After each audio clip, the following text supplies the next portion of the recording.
নমস্কাৰ আপুনি চাই আছে নিউজ 18 অসম নৰ্থ ইষ্ট আমাৰ স্বাস্থ্য সম্বন্ধীয় অনুষ্ঠান স্বাস্থ্য বিধানলৈ আপোনালোক আটাইকে স্বাগতম জনাইছো প্ৰিয় দৰ্শক আজি আমি পুনৰ স্বাস্থ্য বিধানৰ বিষয়বস্তু হিচাপে বাছি লৈছো দাঁতৰ বিভিন্ন সমস্যা বিশেষকৈ দাঁতৰ সংৰোপণ এটা দাঁত বেয়া হৈ যায় এই দাঁতটো আপুনি কেনেদৰে লগাব বহু ক্ষেত্ৰত দেখা যায় বহু ৰোগীৰ ক্ষেত্ৰত দুই পাৰি দাঁত লগাবলগীয়া পৰিস্থিতিৰ সৃষ্টি হয় গতিকে এই পৰ্যায়সমূহ কেনেকুৱা হয় দাঁত সংৰোপণৰ কেনেকুৱা ধৰণৰ নীতি নিয়ম থাকে কিমান দিন ধৰি এই চিকিৎসা কৰিবলগীয়া হয় বা কিমান স্থায়ী হয় এই দাঁত সংৰোপণ কিমান স্থায়ী হয় লগতে কিমান টকা বা কিমান ধন খৰচ হয় বা কিমান ব্যয় হয় দাঁত সংৰোপণৰ ক্ষেত্ৰত এই সকলোখিনি কথা আজি খুঁটিনাটি আমি আলোচনা কৰিম আৰু যাৰ বাবে আজি ষ্টুডিঅ'লৈ আমন্ত্ৰণ জনাই আনিছো বিশিষ্ট বিশেষজ্ঞ দন্তৰোগ চিকিৎসক ডক্টৰ স্বাগত প্ৰণাম শৰ্মাক ডক্টৰ শৰ্মা পুনৰ স্বাগতম জনাইছো অনুষ্ঠানৰ মাজলৈ আজি আমাৰ বিষয়বস্তু হৈছে দাঁতৰ সংৰোপণ গতিকে দাঁতৰ সংৰোপণটো কেনেকুৱা ধৰে সমগ্ৰ প্ৰক্ৰিয়াটো যদি আপুনি আৰম্ভণিৰ পৰা আমাক বুজাই দিয়ে আমাৰ দৰ্শকসকলৰ বাবে দাঁতৰ বস্তুটো কি হয় যেতিয়া আমি ঠিকে থাকে নিজৰ লগত থাকে তেতিয়ালৈকে আমাৰ খৰচৰ প্ৰতি ইমান এটা হেৰি নপৰে কিন্তু দাঁত এটা যেতিয়া আমি হেৰুৱাই দিওঁ সেইটো ৰিপ্লেচ কৰাটোৰ অলপ খৰচৰ আমাৰ এটা হেৰি এটা হয় আৰু আধুনিক টেকনলজি আধুনিক বিষয়বস্তু যি আহিছে সেইটো লৈ পেলাই আমাৰ খৰচৰ তাৰমানে হেৰিটো অলপ যিমান তাৰমানে এক্সপেন্স হয় সেইটো অলপ বেছি হৈ আহি আছে এতিয়া দাঁত যদি এটা নাথাকে এটা আমি কয় যে বহুত মানুহে কয় দাঁত এটাই নাই আমাৰ ঠিকে একো নাই চলি যাব কিন্তু সেইটো কথা নহয় যেনেকৈ আমাৰ গোটেইকেইটা দাঁত 28টা দাঁত থাকে 18 বছৰলৈকে তাৰপিছত আৰু 4টা দাঁত আহে 32টা দাঁত সেই গোটেইকেইটা দাঁতে আমাৰ ইম্পৰ্টেণ্ট বিশেষকৈ সেই 28টা দাঁত বাকি 4টা দাঁত যোনকেইটা উইজডম টুথ বুলি কয় সেইটো বাৰু নাথাকিও নোলালেও চলি যায় সেইটো তাৰমানে আজিকালি খোৱা খাদ্যৰ লগত আমাৰ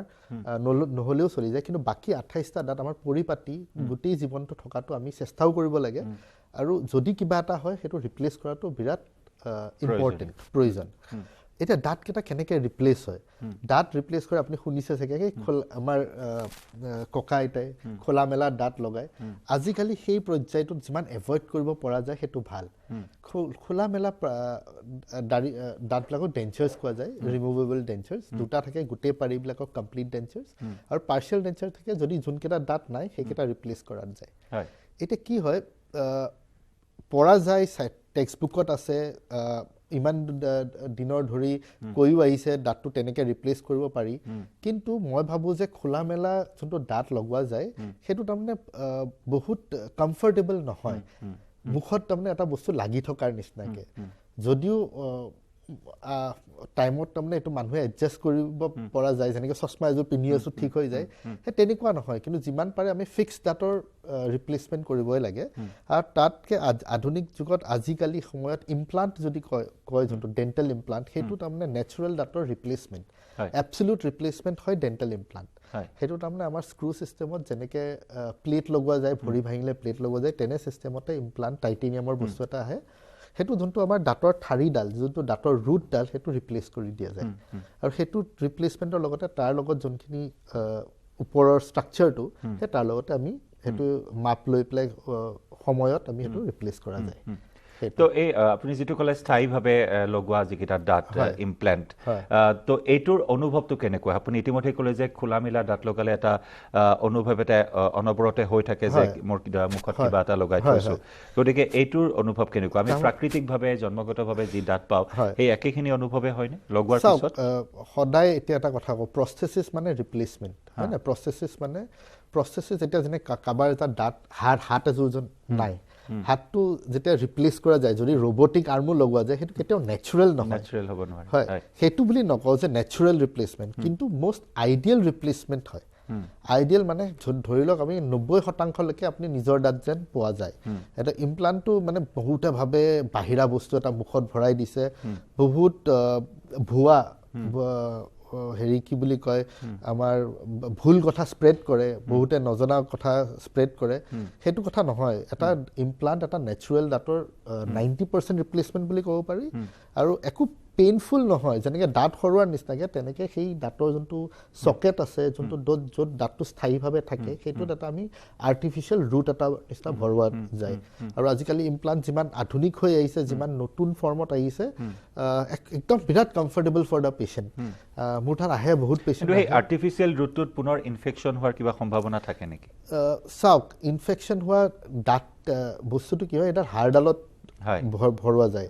যেতিয়া আপোনাৰ গোটেই হাড়ডালত ইণ্টিগ্ৰেট হৈ যাব, মিলি যাব, তাৰ তেতিয়া কোনো ইনফেকশ্যন হোৱাৰ চান্সেছ একো নাথাকে। আৰু এটা কথা কওঁ, আপুনি যিহেতু কৈছে, এতিয়া চাওক, আমাৰ এটা নেচাৰেল দাঁত এটাক ৰিপ্লেচ কৰি দিছোঁ।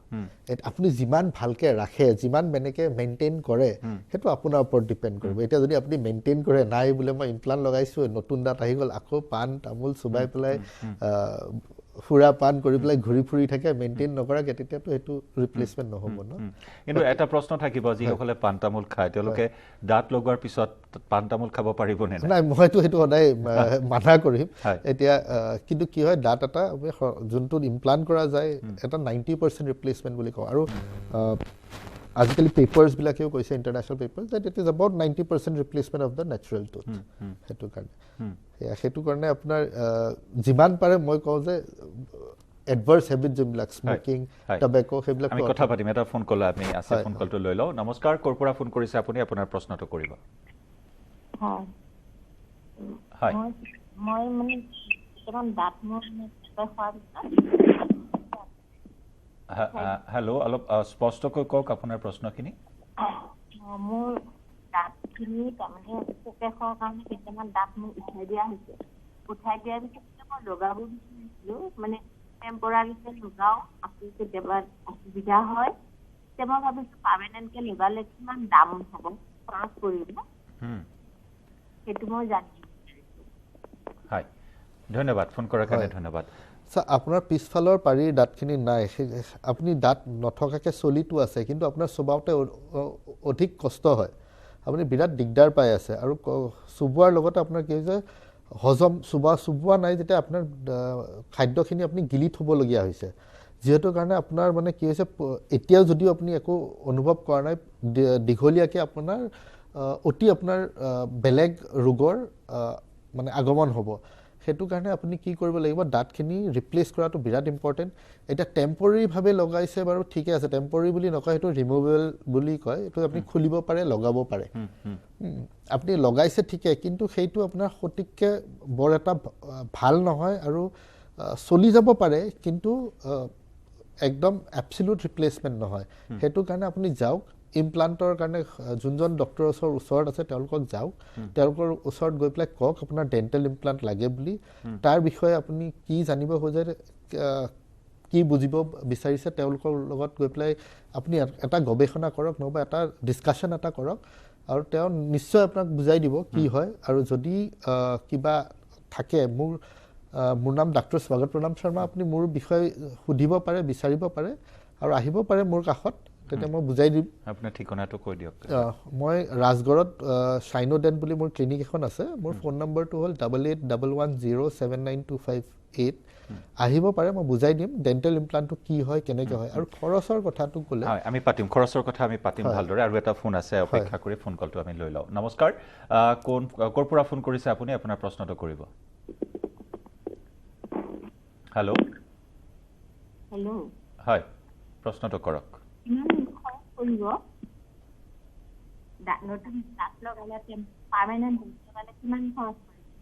হয়, একেটাই প্ৰশ্ন, খৰচ কিমান হ'ব যদি স্থায়ীভাৱে দাঁত লগোৱা হয়? ধন্যবাদ ফোন কৰাৰ কাৰণে। হয়, এইবাৰ আমি খৰচৰ প্ৰসংগলৈ আহিছোঁ। খৰচৰ কথাটো হয়, আপোনাৰ ডেণ্টেল ইমপ্লাণ্টটো মিনিমাম 20,000ৰ পৰা আৰম্ভ কৰা হয়। ঠিক আছে, 20,000ৰ পৰা যিমানে আপুনি বাঢ়ি গৈ থাকিব পাৰে। কিছুমান ইণ্ডিয়ান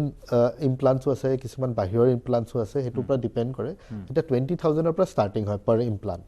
এতিয়া খৰচটো হয়, যথেষ্ট বেছি খৰচ হয়, কিন্তু চাবলৈ গ'লে আপুনি যদি কয়, বহুত EMI ফেচিলিটি আছে, বহুত আপোনাৰ লোন দিব পৰা ব্যৱস্থা আছে, যোনটো আপোনাক তাৰমানে তেনেকুৱা যদি আপুনি ইমপ্লাণ্ট কৰে, তেতিয়া আপোনাৰ ব্যৱস্থাখিনি তেনেকৈ কৰি দিয়া যায় এতিয়া যদি আপুনি এইটো আপোনালোকৰ ক্লিনিকৰ ফালৰ পৰা কৰা হয় ক্লিনিকৰ ফালৰ পৰা কৰা হয় আমাৰ বহুত ফাইনেন্সিয়েল অৰ্গেনাইজেশ্যনৰ লগত জড়িত থকা যায় যোনে এইটো সহায়টো কৰি দিয়ে কাৰণ চাওক আজিকালি যেনেকৈ চকু আপোনাৰ কেটাৰেক্ট লেন্সৰ ৰিপ্লেচমেণ্ট যেতিয়া কৰিব যায় তেতিয়াও সেইটো যথেষ্ট খৰচ হয় এতিয়া সেই তেনেকৈ যেনেকৈ ফাইনেন্সিয়েল স্কিম দিয়া যায় আমাৰ ক্লিনিকতো আমি সেই তেনেকৈ ফাইনেন্সিয়েল স্কিম আগবঢ়াওঁ যোনটোৱে তাৰমানে কি হয় যদি খৰচ কৰিব নোৱাৰা মানুহেও তাৰমানে সেইটো খৰচ কৰিবলৈ ভবা যায় আৰু সেইটো সহায়টো নকৰিলে তাৰমানে এইটো তাৰমানে যোনটো মূল আপোনাৰ কি বুলি কয় লাভ সেইটো তাৰমানে অনুভৱ কৰা নাযায় আচলতে এইবিলাক বস্তু আমাৰ চৰকাৰে যদি আগবঢ়ায় তেতিয়া বেছি ভাল কিন্তু সেইটো যদি এতিয়া আমি চৰকাৰে আগবঢ়োৱা নাই কাৰণে আমি নিজে সোমাই পেলাই এইবিলাক মানে কি বুলি কয় আগভাগ লৈছে যাতে ৰোগীসকলে ভালদৰে কোনো ধৰণৰ আৰ্থিকভাৱে অসুবিধাত নপৰাকৈ চিকিৎসা কৰিব পাৰে সুন্দৰ প্ৰচেষ্টা হাতত লোৱা হৈছে আমি পাতিম এই বিষয়ে আন এগৰাকী দৰ্শক আছে নমস্কাৰ ক'ৰ পৰা ফোন কৰিছে আপুনি প্ৰশ্নটো কৰিব নমস্কাৰ মই ডিব্ৰুগড়ৰ পৰা কৈছো হয় আচ্ছা মই মোৰ এতিয়া 64 ইয়াৰ্ছ হয় মোৰ তিনিটা দাঁত মানে ফ্ৰণ্টৰ পৰা ওপৰ পাৰি দুফালে দুটা আৰু এফালে তিনিটা সৰিলে মই এনেই দাঁত লগাইছো বাৰু কিন্তু ডাক্তৰে ক'লে যে এই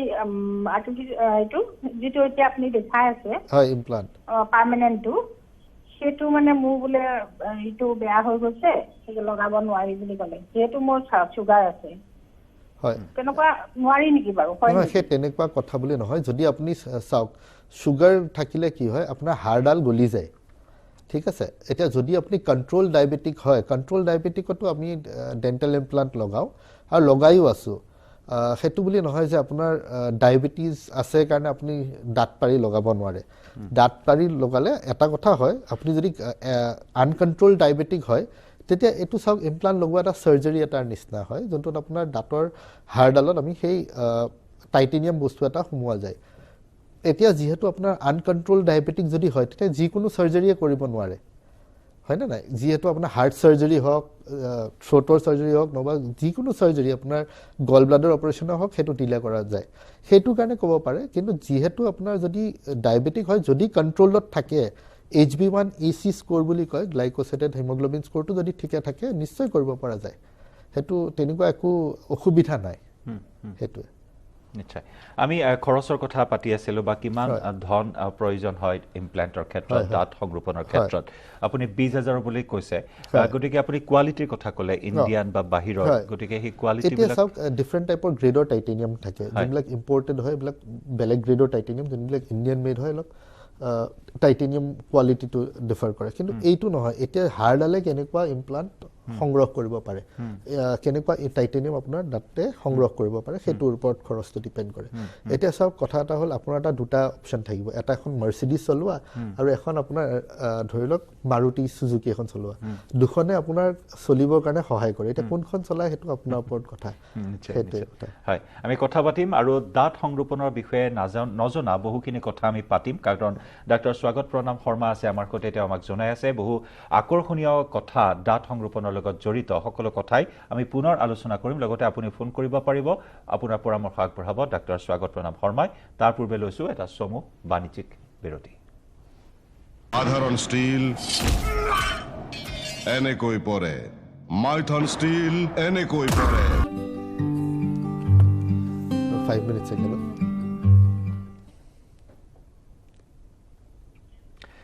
বিৰতি পিছত পুনৰ স্বাগতম আপুনি চাই আছে স্বাস্থ্য বিধান য'ত আজি আমি আলোচনা কৰি আছোঁ দাঁতৰ যতন বিশেষকৈ দাঁত সংৰোপণৰ বিভিন্ন দিশ আজি আমি আলোচনা কৰি আছোঁ আমি আলোচনালৈ পুনৰ যাম কিন্তু এগৰাকী দৰ্শক অপেক্ষা কৰি আছে ফোন লাইনত নমস্কাৰ ক'ৰ পৰা ফোন কৰিছে আপুনি প্ৰশ্নটো কৰিব হেল্ল' হয় কওক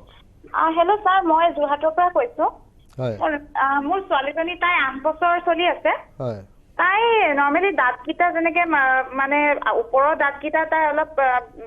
ভিতৰলৈ সোমোৱা আৰু তলৰ দাঁতকেইটা তাই বাহিৰলৈ ওলোৱা মানে তাই ওপৰৰ পাৰি দাঁতটো মানে জইন নাখায় তাই দাঁতকেইটা হয় ঠিকে তাই যিহেতু কৈছে আপুনি 8 বছৰ হৈছে তাইৰ যথেষ্ট সময় আছে আপুনি বেছি চিন্তা কৰিবলগীয়া হেৰি নহয় বিষয় নহয় কিন্তু ওচৰৰ যদি কোনোবা দন্ত চিকিৎসক আছে তেওঁলোকক ওচৰত গৈ পেলাই এবাৰ ক্লিনিকেলি দেখুৱাটো বেছি ভাল হ'ব কাৰণ আপুনি এতিয়া যিহেতু আপুনি কৈছে কথাখিনি মই গোটেই পিকচাৰটো ইয়াৰ পৰা বহি পেলাই মই ক'ব নোৱাৰিম কিন্তু কথাটো কি হ'ল 8 বছৰ হৈছে সময় যথেষ্ট আছে দাঁত ওলাবলৈ আৰু দাঁত গোটেইখিনি দাঁত মিলি যাবলৈ এইটো ষ্টেজত তাৰমানে আপোনাৰ কি হয় গাখীৰ দাঁতো থাকে আৰু যোনটো আমাৰ পাৰ্মানেণ্ট দাঁত সেইটোও থাকে সেইকাৰণে আগলি ডাকলিং ষ্টেজ বুলি কোৱা হয় দেখাত মানে বিৰাট বিভিৎস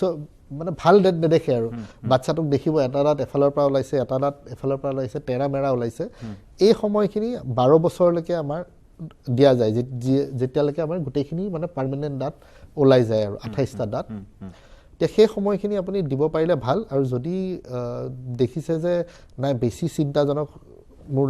কথাটো হৈছে তেতিয়া আপুনি ওচৰৰ চিকিৎসক এজনৰ ওচৰত গৈ পেলাই কথাটো আলোচনা কৰক আৰু ভাল দিশ দিব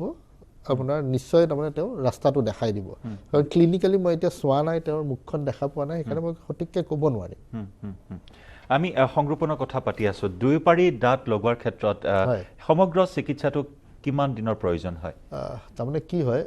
আমি আহিম প্ৰশ্নটোলৈ আহিম এটা ফোন কল আছে নমস্কাৰ ক'ৰ পৰা ফোন কৰিছে আপুনি প্ৰশ্নটো কৰিব মই সোণাপুৰৰ পৰা ফোন কৰিছোঁ হয় তাৰমানে মোৰ ছোৱালী এজনী আছে 22 বছৰ চলি আছে হয় তাৰমানে ওপৰত দাঁতখিনি মানে বেছি ওখ হয় সেইখিনি তাৰমানে দাঁতখিনি মানে মিলাবৰ কাৰণে কিমান খৰচ যাব খৰচৰ কথাটো হয় তেওঁ তাৰমানে আপোনাৰ যোনটো ব্ৰেচেছ বুলি কয় যে অৰ্থ ট্ৰিটমেণ্ট লগা হ'ব অৰ্থ ট্ৰিটমেণ্টটো কি হয় আপোনাৰ তাঁৰ এডাল লগাই পেলাই দাঁতখিনি এলাইনমেণ্টত অনা যায় এতিয়া কিমান দিন লাগিব কেনেকুৱা ট্ৰিটমেণ্ট লাগিব সেইটো হিচাপত তাৰমানে আপোনাৰ খৰচটো হয় এতিয়া যিকোনো প্ৰাইভেট ক্লিনিকত আপোনাৰ 40,000ৰ পৰা আৰম্ভ হয় সেই খৰচটো আৰু নৰ্মেলি খৰচটো 11 মাহৰ পৰা এবছৰলৈকে যায় মই আন্দাজ মতে কৈছোঁ এতিয়া মোৰ ক্লিনিকত সেইটো বেলেগ হ'ব পাৰে কোনোবা আন এজনৰ ক্লিনিকত বেলেগ হ'ব পাৰে কিন্তু মিনিমাম খৰচটোত আপোনাৰ 40,000ৰ পৰা আৰম্ভ কৰা যায় আৰু এটা কথা এইটো আমাৰ ইণ্ডিয়ান ডেণ্টেল এছ'চিয়েশ্যন এটা আছে যোনটোৱে সেই খৰচটো মানে নিৰ্দিষ্ট মিনিমাম খৰচ এটা ঠিক কৰা যায় যোনটোত তাৰমানে আপুনি পেচেণ্টেও সুবিধা হয় আৰু ডক্টৰজনেও তাৰমানে ট্ৰিটমেণ্টত কম্প্ৰমাইজ নকৰে এতিয়া বহুতত কি হৈছে তাৰমানে খৰচটো কমাবৰ কাৰণে বহুত ট্ৰিটমেণ্টত কম্প্ৰমাইজ কৰা যায় আৰু এইটো বিৰাট বেয়া এটা হেৰি আহিছে মানে কি বুলি কয় বেয়া এটা দিশ বা ঢৌ এটা আহিছে যোনটোৱে তাৰমানে পইচাটো বচাবৰ কাৰণে পেচেণ্টৰ ট্ৰিটমেণ্ট কম্প্ৰমাইজ কেতিয়াবা কৰা যায় সেইটো তাৰমানে আপুনি এটা কাম কৰিব সঠিককৈ যোন আইডিয়াৰ খৰচটো কিমান সেইটো যোনজন চিকিৎসকজনক হয় সেইটোৰ লগত আপুনি ডিছকাছ কৰক আইডিয়া কিমান নিৰ্দিষ্ট সেই খৰচটোৰ কাৰণে দিছে আৰু সেইটো মতে আপুনি সেই ট্ৰিটমেণ্টটো ল'ব তাৰমানে নহ'লে আপোনাৰ কি হয় আপুনিও এটা হেৰি এটা ভাবিব যে নাই ডক্টৰে বেছি খৰচ কৰিছে নে ডক্টৰে কম খৰচত কৰি কেনেকৈ কৰি দিছে সেইবিলাক তাৰমানে আপোনাৰ কনফিউজনটো থাকিব নালাগে যি নহওক মুঠতে যিটো সমস্যা সেই সমস্যাৰ পৰা তেওঁ পৰিত্ৰাণ পাব লাগে হয় মূল কথা হ'ল সেইটো আন এগৰাকী দৰ্শক আছে নমস্কাৰ ক'ৰ পৰা ফোন কৰিছে আপুনি প্ৰশ্নটো কৰিব হেল্ল' হয় কওক হেল্ল' মই ঘোঁৰামৰাৰ পৰা কৈছোঁ ছাৰ হয় মোৰ ছোৱালীজনী 18 বছৰ হৈছে হয় তাৰমানে দাঁতকেইটা অলপমান ফাঁক আছে হয় ফাঁক হৈছে গতিকে কি কৰিব লাগিব ছাৰ চাওক 18 বছৰ হৈছে যদি ঠিকে আপোনাৰ ফাঁক যদি গেপ আছে গেপটো আপোনাৰ মাৰিবলৈ আপোনাৰ পদক্ষেপ হ'ব আপোনাৰ ব্ৰেচেছ মোৰ মতে পিন্ধিব লাগিব ব্ৰেচেছ মানে তাঁৰ এডাল যে লগায় সেই তাঁৰডাল দি আপোনাৰ দাঁতখিনি এলাইনমেণ্টত আনিব চিধা কৰি দিয়া যায় এইটো প্ৰায় মিনিমাম এবছৰ ধৰক এবছৰমান লাগে আৰু যদি কিবা বেছি কমপ্লিকেটেড ট্ৰিটমেণ্ট হয় তেতিয়া 2-2.5 বছৰলৈকেও যোৱা যায় আৰু মোৰ ক্লিনিকত জেনেৰেলি সেইটো অৰ্থডণ্টিষ্ট হয় তেওঁ কৰে মই যিহেতু মোৰ বিশেষজ্ঞটো দাঁতৰ আলু আৰু ইমপ্লাণ্টৰ সেইটো কাৰণে সেইটোত মই জোৰ নিদিওঁ কিন্তু মই মোৰ ক্লিনিকৰ যোনজন অৰ্থডণ্টিষ্টে তেওঁ সেইটো কৰে আৰু তেওঁ কি কৰে সেইটোত দাঁতখিনিত তাৰমানে আপোনাৰ দাঁতকেইটাত আপোনাৰ তাঁৰ এডাল লগায় সেই চেঞ্জেছবিলাক আপুনি 11 মাহত নহ'বা ধৰি লওক 1.5 বছৰত দেখা যায় এতিয়া পুনৰ আহিছোঁ আমি সেই মাৰিৰ প্ৰসংগ ইমপ্লেণ্টৰ প্ৰসংগলৈ কাৰণ আপুনি কৈছে যে দুইপাৰি দাঁত লগোৱাৰ ক্ষেত্ৰত কেনেকুৱা ধৰণৰ সময়ৰ প্ৰয়োজন হয় কিমান দিনীয়া হয় এই চিকিৎসা লগতে এটা দাঁতৰ ক্ষেত্ৰত আপুনি 20,000ৰ পৰা আৰম্ভ হয় দুইপাৰি দাঁতৰ ক্ষেত্ৰত কিমান মান আহে খৰচ চাওক দুইপাৰি দাঁতটো তাৰমানে ধৰি লওক আপোনাৰ মানুহ এজনৰ দাঁত এটা নাই গোটেই এটাও দাঁত নাই এতিয়া কি হয় আমি দাঁতকেইটা লগাব লাগিব যদি আপুনি খুঁটি যেনেকৈ পুতে তেনেকৈ দাঁতৰ আলুকেইটাত খুঁটি পুতিব লাগিব খুঁটি পুতাৰ পৰা সেইটোকে ইমপ্লাণ্ট বুলি কয় মিনিমাম 6টা এটা পাৰিত 6টা প্ৰায় 8টা সেই তেনেকুৱা ডিচাইড কৰে আৰু যোনকেইটা দাঁত তেওঁৰ হাড়ৰ কোৱালিটি তেওঁৰ আলুৰ কোৱালিটি সেইটো ডিপেণ্ড কৰি মিনিমাম 6টাৰ পৰা আৰম্ভ কৰে কিছুমানে আগতে কনচেপ্ট আছে অল অন 4 বুলি 4টা ইমপ্লাণ্টতো গোটেই পাৰিটো বহাই দিয়ে কিন্তু সেইটোত মই বিশ্বাস নকৰোঁ আৰু আজিকালি যিমান ষ্টাডিজ আহিছে কয় যে মিনিমাম এটা পাৰিত 6টা ইমপ্লাণ্ট বহাব লাগে এতিয়া 6টা ইমপ্লাণ্ট যদি আপুনি খৰচটো যায় নিজে অনুমান কৰিবলৈ পাৰে যদি মিনিমাম 20,000 হয় তেতিয়া প্ৰায় এটা পাৰিত আপোনাৰ 1,20,000 যায় কিন্তু আপুনি ভাবিছে মোৰ খৰচ ইমান হৈছে কিন্তু আপুনি যদি দীঘলীয়া বস্তুটো যদি চিন্তা কৰা যায় আপুনি সেই গোটেই জীৱন কালটো আপোনাৰ কাটি যায় আৰু আপোনাৰ স্বাস্থ্যটো ভাল হয় আপোনাৰ দেখাৰ সৌন্দৰ্যটো ভাল হয় আৰু 3 নম্বৰ কথা কি হয় আপুনি কমফৰ্টটো পায় আৰু এটা জটিল অৱস্থা নোযোৱাকৈ সকলো সমস্যাৰ পৰা পৰিত্ৰাণ লাভ কৰা যায় এতিয়া হয় কিমান টাইম লাগে বুলি কৈ আছে এতিয়া কি হয় কেতিয়া আমি ইমিডিয়েটলি 3 দিনত আমি দি দিওঁ কেতিয়া আমি হাড়ৰ অৱস্থা চাই পেলাই 3 মাহো লগাই দিওঁ কিন্তু মেক্সিমাম ধৰি লওক আপুনি 3 দিনৰ পৰা 3 মাহৰ ভিতৰত দাঁতৰ পাৰিটো লগোৱা যায় এতিয়া লগোৱাৰ পিছত কেনেকুৱা ধৰণৰ সাৱধানতা অৱলম্বন কৰিব লাগে মই যিহেতু কওঁ আপোনাৰ যেনেকৈ আমি নিজৰ দাঁতখিনি আমি ভালকৈ ৰাখোঁ সেই তেনেকৈ আমি ইমপ্লাণ্ট কৰা নহবা দাঁত টান বস্তু চুবালে পুনৰ ওলাই যোৱাৰ কিবা সম্ভাৱনা তেনেকুৱা একো নাথাকে মই কৈছোঁ নহয় 90% আপোনাৰ নেচাৰেল দাঁতৰ নিচিনা সেইটো কাৰণে 3টা বস্তু আমি ধ্যানত ৰাখি সুৰাপানটো কৰিব নালাগে তামোল পাণ চাধা সেই যেনেকুৱা যোনবিলাক আমি ভাল বস্তু খোৱা খাদ্য খাব লাগে আৰু যেনেকৈ নিজৰ দাঁতৰ যত্ন কৰোঁ সেই তেনেকৈ আমি লগোৱা দাঁতখিনিও যত্ন কৰিব লাগে ধন্যবাদ অশেষ ধন্যবাদ আপোনাৰ ব্যস্ততাপূৰ্ণ সময়ৰ পৰা আপুনি ক্লিনিকৰ পৰা আহি আমাৰ দৰ্শকসকলৰ বাবে এইখিনি তথ্য আগবঢ়ালে আৰু আশা কৰিছোঁ ভৱিষ্যতে পাম আমাৰ ষ্টুডিঅ'ত আমাৰ দৰ্শকসকলে পাব যিসকল দৰ্শকে আজি ফোন পোৱা নাই নিৰাশ নহ'ব প্ৰায়ে আহি থাকিব আমাৰ ষ্টুডিঅ'লৈ আৰু আপোনালোকৰ সমস্যাৰ সমাধান তেওঁ দিব পৰামৰ্শ আগবঢ়াব সকলোৰে সুস্বাস্থ্য কামনা কৰি আজি স্বাস্থ্য বিধানৰ পৰা বিদায় লৈছোঁ নমস্কাৰ সাধাৰণ ষ্টীল এনেকৈ পৰে মাইথন ষ্টীল এনেকৈ পৰে ধমকৈ